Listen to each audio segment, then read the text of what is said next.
Did you know that there are over 2,200 known religions in the world? We are all born into one belief, religion, or faith, which influences how we see the world and everything and everyone in it, including ourselves. Do our beliefs divide and separate us, or do they bring us together in greater harmony? When you look up with awe on a star-filled night, do you ask who or what created all of this? Have you ever had a profound or deeply challenging experience in your life that changed your beliefs at the core of your being? Enlightened Pathways takes us on a journey of discovery to understand just how spiritual, transformational experiences impact our lives and the world around us. Join us now as we deeply explore all that nourishes, heals, and inspires us. Welcome to Enlightened Pathways. Welcome. My name is Robert Cabeca, and I am your host today for Enlightened Pathways. With me today is my guest, Nicki LeMarbre. And I met Nicki, about 4 years ago as I started a little journey around the country, and I met her at a festival in Quincy, Massachusetts. Quincy, Massachusetts, yes. I always hear it pronounced very differently. So Quincy, Massachusetts. And I was wandering through the festival, and I was kind of quite down and out, and because I was experiencing some significant shortfalls in my life at that moment. And so I was walking through the festival, and I passed by this little booth that was selling this beautiful jewelry, and it just stopped me in my tracks. And I stopped and I looked, and Nicki and I started having a conversation, and we quickly realized that we were quite kindred spirits. I've learned a lot about Nicki since then, and have followed her journey across the country. She is a crystal healer. She works a lot with selenite in her healing methodologies. She traveled around the country to some selenite digs and dug up a lot of selenite over the past couple of years, created this beautiful mobile van that she's traveled around in, and so I'm very grateful that you showed up here this weekend, and we had our own little tours here in Maine as well. So as I've learned about Nicki and her journey, one of the things that I've really appreciated is her depth of being, and I've really resonated with that in my own spiritual growth, and her own creations have helped to ground me in my own spiritual path. So with that, I'd like to introduce you to Nicki. Thank you for having me. Very welcome. I was so happy to get the email and invitation to come and talk about my favorite subject of all time. So your favorite subject? It totally is. Excellent. Why don't you tell me about that? Like 26 minutes is not enough. Yeah, so my life is about my spiritual journey, and my work is about it, and my consciousness is about it, and just focusing on where I'm at, being aware at what I'm feeling, what I'm thinking, or attempting to every moment of the day. So, yeah, it's a beautiful thing. That is. When did you start to recognize your spiritual connection early in life? Yeah, so for me, it was early. I was raised Catholic. I'm the youngest of 7 children. And we grew up in the country, in the tiny town of Mendon, Massachusetts. And I was let out in the morning with my dogs, and I would play until I heard the cowbell to come in for lunch. And so there was a lot of beautiful, quiet time in nature, and I would have these moments of bliss. I would be perhaps in a tree, climbing a tree, and just having this moment of stillness where I could hear the wind blowing through the pine needles. And all of a sudden, I would have this overwhelming euphoria flow through me. And it would last only a few seconds, but each time that happened, I would want to capture it, and I would think, oh, what made me feel that way, or what was I thinking, what was I doing? And it wasn't like getting a gift and feeling joy about the gift. It was something different. And yeah, so those were the first moments. Mm-hmm. And then my father was French Catholic and my mother was Irish Catholic. And they grew up in Marlborough, so usually the two did not mix. So there was, he would speak often at the dinner table, Sunday dinners, about the hypocrisy within the Catholic religion and how the French and the Irish, and they couldn't even get along, and they're all Catholic, and how can that be? And then he would bring my attention to, or bring everybody's attention to the fact that we'd go to church, listen to a beautiful sermon, be touched, moved, and inspired, and then get into the car, and people are trying to cut each other off to get out of the parking lot. So that really made me start thinking, and that was at like 7. And I remember thinking to myself at that age, how are we ever going to end war, poverty, injustice in this world if we can't get out of the parking lot? That's a great question. So that really set me off. Then 2 of my brothers became Jehovah's Witnesses, which started a whole new dialogue in our family of religious introspection and just observing in my own family the lack of inquiry as to why my brothers became Jehovah's Witnesses. So after college, I ended up studying with them I lasted about 6 months. And, if you've ever studied with the Jehovah's Witnesses, they have a book and you read. They have you read and they tell you things and they bring it back to Scripture, and then you have to answer these questions at the bottom of the page. Well, they obviously, people who just are led easily would read the question, answer based on what they had read in the book. Well, no, I kept going back to Genesis. I was like, okay, this doesn't make any sense to me because in Genesis it says blah, blah, blah, and how do you equate that? And yeah, we didn't do very well. And it wasn't antagonistic on my part. It was really trying to understand, if Genesis says this, how did we get here? And what was it that started you to question that even inspired because you to I loved my brothers, and I felt all of this tension in our family. Mother's Day was a contentious day. My father would be very upset at my brothers who are witnesses because they don't celebrate holidays.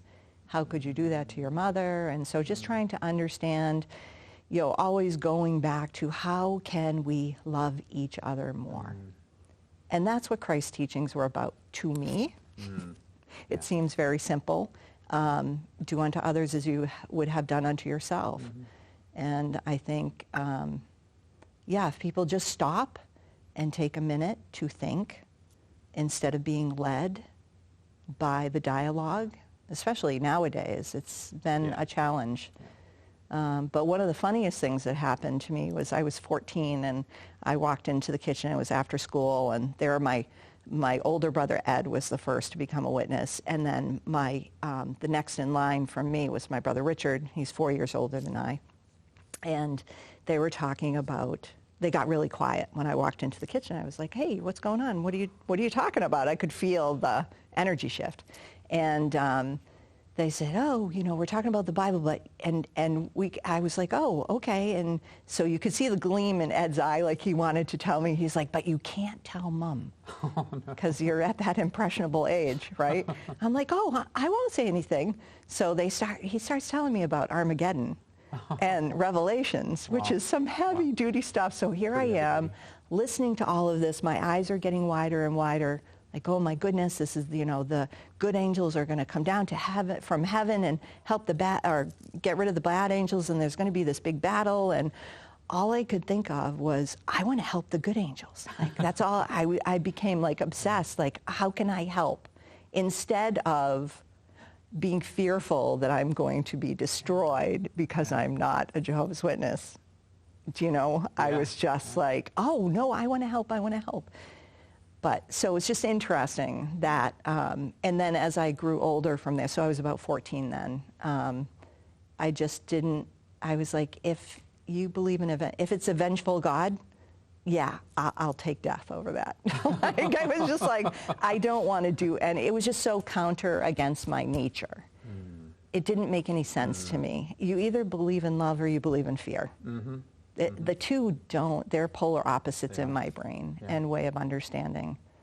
Yeah. So Most people think it's love and hate, but it's love and fear. it really is fear. I mean, yeah, to me, my understanding of it is that fear begets hate. Yeah. So it really is that fear response. And so much of the dialogue today is based on that fear, is using people's fear to lead them in a certain direction. And I just have gone the opposite way, like trying to stay in a love vibration every day. It's a much better place to be, isn't it? You know, Feels good. it does feel good. And I know that for someone like me, it has taken many years to navigate, you know, a history of challenges, to keep it simple, to understand where my source of power, my real authentic source of power was coming from, and what it was really connected to. And being brave enough, I don't know if brave is the right word, but finding the courage enough to be willing to explore it. Because I too grew up in a religious household mostly, and Catholic school and, you know, Sunday school and what have you. I was told what to believe, but not explained. You know, Right. It was taking away my choices. And when I started to discover I could make my own choices, for me it was a lot of guilt and shame about making it as, oh wait, if I don't believe in the God that I was brought up to believe in, I am going to hell. Right. You know, so, and that's not everybody's experience with growing up in those churches, but it was my experience, and I was the one who had to live through it and grow through it and find a way, you know, on the other side of it, where I could start questioning carefully Yes. and asking difficult questions until now I feel an immense freedom to explore my consciousness and awareness and that source of power that I experience within myself, that I experience with other people. Yeah. You know? Yeah, that connection. Yeah. I love, is it the Christian Scientist? No. What's the other one that says that the only sin is believing in the separation? Like that we're not connected to each other, that we're not one consciousness streaming through into these bodies, these separate bodies. I don't know which one it is, but I resonate with that a lot. Yeah. Because, you know, separation is where, because if it's me against you, who am I really going to choose? You know, I mean, the human psyche is built around self-protection and self-preservation. And so if there is that separation, I'm going to go for survival, you know? Right. Instead of looking at it as me and you. Right. And understanding the different lenses. Yes, exactly. Sometimes I look at it as like one of those beautiful stained glass windows, and the light of source energy or God or the oneness shines through. The scientists would call it the quantum field, right? Shines through that beautiful stained glass, through all the different colors and shapes and lines, and expressions of that one light. I find that the concept of being connected, being one, the unseparation, not just between me and other people, but everything, tends to create a life that I feel I am in flow with. Yes. Yes. And the deeper I go into that flow, the easier and more fun life becomes. Like just this morning, I was visiting with some friends, and you know, I could hear their thoughts before they would say their thoughts. And then they were like, I was just thinking that. I said, I know, I heard you. And it just becomes, so much more fun and easier to communicate with other people and to really hear their fear and feel in their energy where, you know, what's going on. Yeah, absolutely. It's wonderful. What do you think has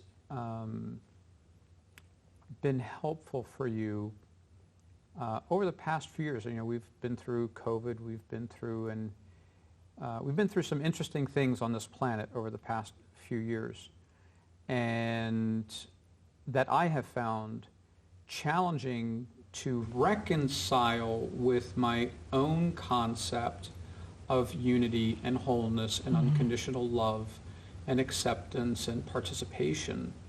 And I found it find myself many times in a place of contention as opposed to, again, wholeness, cooperation, or something like that, and having to re-explore and repurpose my connection so that I can still find a way to fit in, and be part of. So in your own experience over the past few years, what has that been like for you to navigate? It's been a challenge, and I feel like sometimes the greatest gift that we can give somebody else is a good old slap in the face. And so, and not in a mean way, but in a wake up way. So I use social media for my work and my life, so I'm very present there.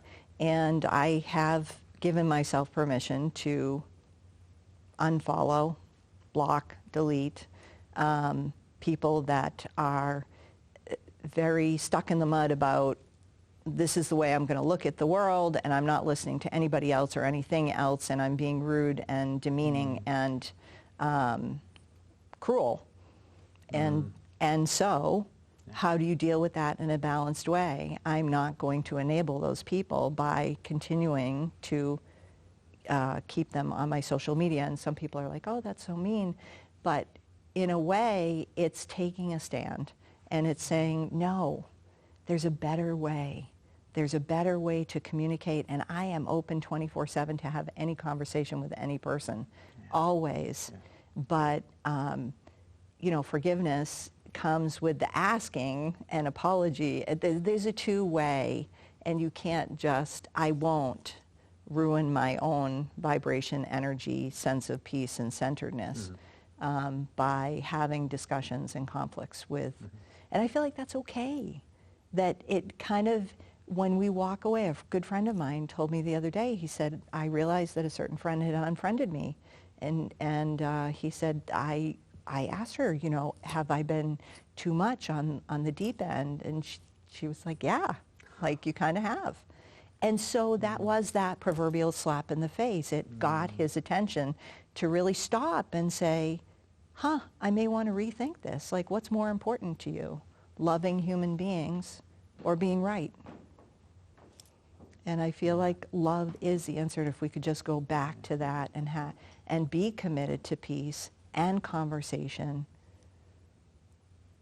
I think we'd get back to a better place. But it's been devastating. And I feel like so many of my friends in the spiritual community have bypassed Spirituality 101, kindness, compassion, respect, understanding, integrity, authenticity. That's what spirituality is to me. And I feel like when we lose sight of that over being right, we're an ego.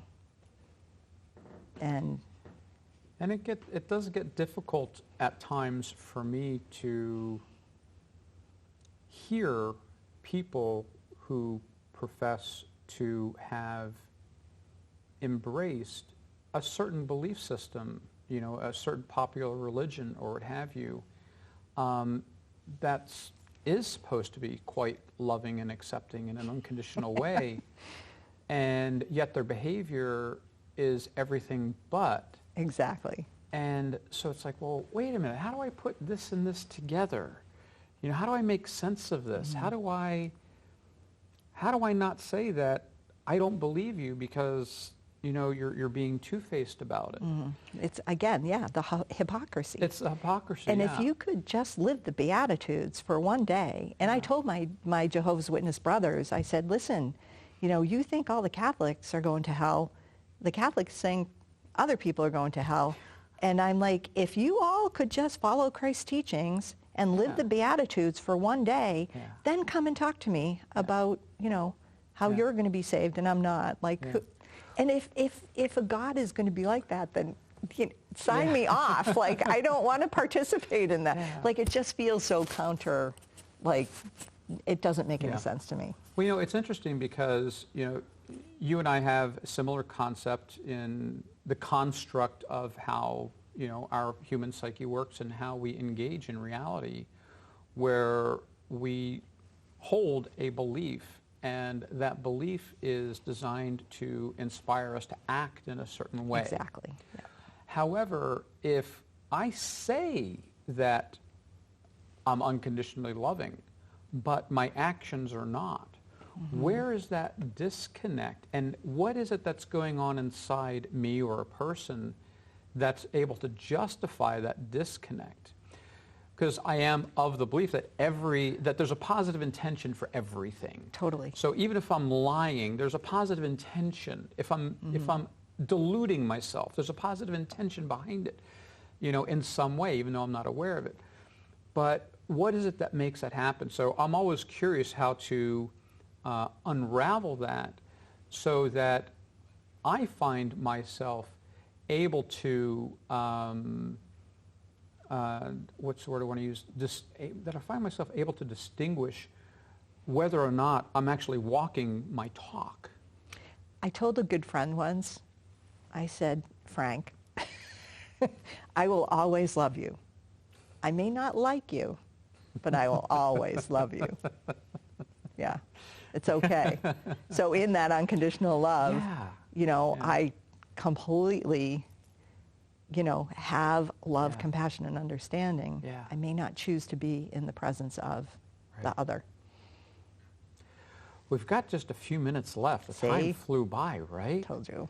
I know. And so I have to ask, it's like, what is one of the most important things that you value within your belief structure that you think might be beneficial to our audience that they might be able to latch onto?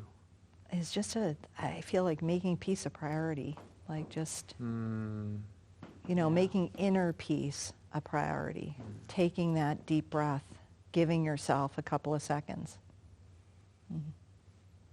I love that. I love that. Thank you so much. Thank you for having me. Yeah, thank you, everybody. And unfortunately, that is all the time that we have today to spend with Nicki. And I am so grateful that you made time to come up here and be with us in person. It's such a huge thrill. Loved being here. Thank you. Thank you. If you'd like to get more information about Nicki and about her crystal healing practices and about the beautiful everything she makes, just spectacular, you can visit her website at crystallandstonesstudio.com. Right? Thank you. And I'll put that up here in the on our website, so you can find it there, and it'll also be in the credits as well. And just a few closing remarks and a shout out to today's executive producer and sponsor, Bridge to Heaven Healing and Leapin Lizards, which is the premier source for healing crystals and readings with 4 locations, including 123 Main Street, Freeport, Maine. You can visit www.leapinlizards.biz for more information. Also, a big thanks to our co-executive producer, Dr. Anna Cabeca, the creator of Mighty Maca Plus, the daily nourishing supplement that improves metabolism and reinvigorates the body. Visit drannacabeca.com for more information. Also, if you would like to get more information about this show, to reach out to us, or to sponsor us, please visit www.deepbeing.org. We would love to hear from you. And a quick shout out to the crew, Director Patrick McCartan, Audio and Sound, Dale Ashby, and Cameras, Travis Nadeau, as well as to the Portland Media Center and their team, Tom, Dino, and Warren. We wouldn't be here without them. Thank you for watching Enlightened Pathways and spending your valuable time with us today. Until next time, play, have fun, be happy.